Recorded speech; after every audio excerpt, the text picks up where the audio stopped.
What's going on, America? Kevin from Kevin's Corner. So, a black man got shot in Chicago.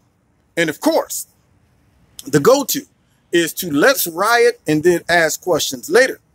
Apparently, the police released a video, a cam. And this is why I tell a lot of minorities, pump the brakes on the emotional reaction. Off grip. They did it at Ferguson. You had Jesse Jackson go down there talking about this here is an assassination, which caused a riot, which caused people to tear up their own neighborhood, which caused people to get arrested. And then the other night, this young man is shot and killed. And of course, before all the evidence comes out, the rumor mill flies and says, you know what? He was unarmed and they just shot him. And then the footage comes out and it makes us look really, really bad. I saw some of the video footage of the riot, afterwards. And you should have heard some of the people in the audience. And I'm going, okay, if you're going to protest, first of all, don't embarrass the whole family, okay? Because then if it turns out to be wrong or incorrect, we really look bad as black people because it's not a peaceful protest. It's not a reasonable protest. It's not, let's get to some solutions. Here's the end game. It is straight up, I'm mad. I'm angry and I'm going to throw a complete fit with no demands, no end game, nothing. I'm just going to jump and ask questions later. I'm just like, you know what? I hope there's a pillow down there to land on. But I'm not worried about that. I'm going to go ahead and jump out there. And then when it comes out that the details, the facts are different, you got to walk it back now. And see me, I am all down with protesting if there's a legitimate reason. But you can't know that unless you are patient enough to see if the facts are correct or not. So just to assume that since a black man was shot by the police, it is automatically the police's fault. This is the mistake that the Democrats do, the liberal media, because they like to see us riot. They like to see us go crazy. They like to see us look like we are abused and disfranchised. So then they can continue to race bait and say, you know what? It's coming from the police because they're your oppressors. And you know who's behind those guys is President Trump or any other Republican, because they don't like you guys. It's all about racism. They want to make sure that all the black people are eliminated, even though percentage-wise, there's a very small percentage of unarmed black men that are killed per year. But we're going to make it seem like it's at least 100 or 200,000 a year. Oh, no. You know what? Scratch that. 200,000 a month. That's a little better. Is that a better number, Jim? Better? Okay, yeah. 200,000 a month. So you guys need to go crazy every time you hear something like this, because we're going to run it on TV for 6 or 7 months straight to make you think that this is an epidemic. But notice, though, that they're not really going in on this one because now the footage came out and people got to be real careful. Or could it be they're just distracted by President Trump and Vladimir Putin?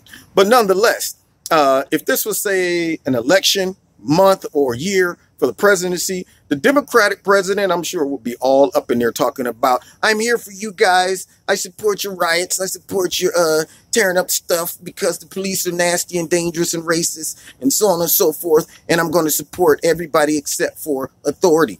But yet, at the same time, the Democrats get mad when you question Peter Strzok, when you question the FBI, the good, upstanding members of the FBI and this agency. You can't question them. They're always right.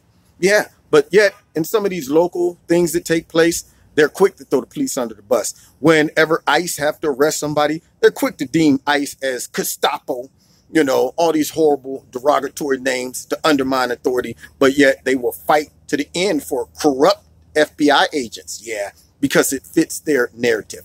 Nonetheless, it's real dangerous for us as minorities to react impulsively and emotionally, because when the dust settles, if the information come out contrary or it proves to be a legitimate shooting, then we look real bad.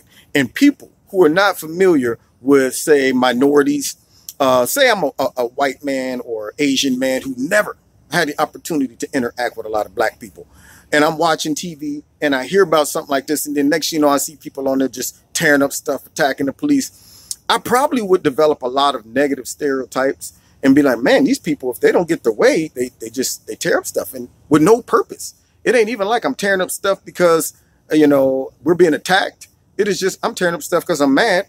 And I feel like we just need to voice our opinion by tearing up our own neighborhood.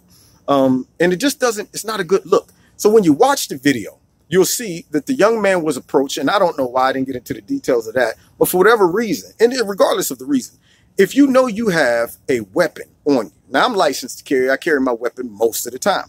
If for whatever reason, I don't care what the purpose is, that the police say, hey, we need to pat you down or check you, the last thing you want to do is snatch away quickly and violently, and then start running. And as you're running, start to reach for something around your waistline. You're probably going to get shot. Now, when you see the footage, you will see that the female cop reached for his arm. He pulled away, which already that's showing, resisting arrest. And he gets away from the second officer, and then they freeze the frame. And as they freeze the frame, you see the weapon on his hip, and apparently he had like 2 other clips or something like that. But as he runs out into the street, not only is he running, but he starts to reach. At that point, they fire and kill the young man. And I guess they set up all of the public and the rioters for the okie doke by letting them go ahead and act a fool, and then said, okay, you guys done? All right, I'm going to go ahead and release the footage. I used to do that as a principal. I used to hear parents come in and they automatically just assume that their little angels are innocent. Yeah, one time I had this young man who choked this little boy. Yeah, little boy was sitting there doing his work, minding his own business. And this guy gets up and says, Miss So-and-so, can I go and sharpen my pencil? 6th grader. He goes, sharpens his pencil. She's writing on the board. On the way back, he walks by, grabs a sack off the back of this one kid's desk, throws it over the kid's head, and just yanks it like 6 or 7 times. Head going back like this, and this goes calmly and sits down. And the kid's like, what the heck? Teacher, this dude just choked me. And the dude was like a little sociopath. He's like, man, I ain't choked that dude. And had all the other kids scared too. She was like, did anybody see it? They was like, we ain't see nothing. So they came to me and told me, I pulled the video footage. Sure enough, you see him walk right back past the guy, grab the sack off the back and choke the dude. And I suspended him. I said, man, you can't come back until your grandmother come in with you.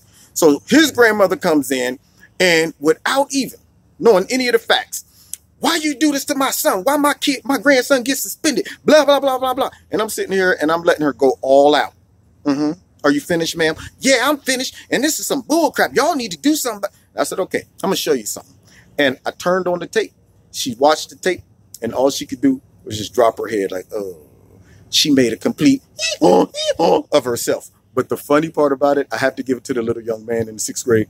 The man denied it even after that. I said, who is that right there? He said, I don't know, but that ain't me. I said, you're a real criminal. You willing to go down? You like, you gonna have to catch me. I need some DNA samples to prove that I did it, because I ain't do nothing. I don't know who that is. It might look like me, but it ain't me. I said, wow, this guy's starting early. He's a real criminal. But anyway, that's my take. I hope that they calm down up there in Chicago, because they got enough problems going on in Chicago. It bothers me that I see all these black people getting mad over this man getting shot without getting the details, but yet you don't see them out there riding and going crazy over all of the young men and women that gets killed purposely and accidentally in Chicago. That anger, that effort, all of that energy needs to be turned towards stopping the hundreds and hundreds of young men and women that are getting killed in Chicago.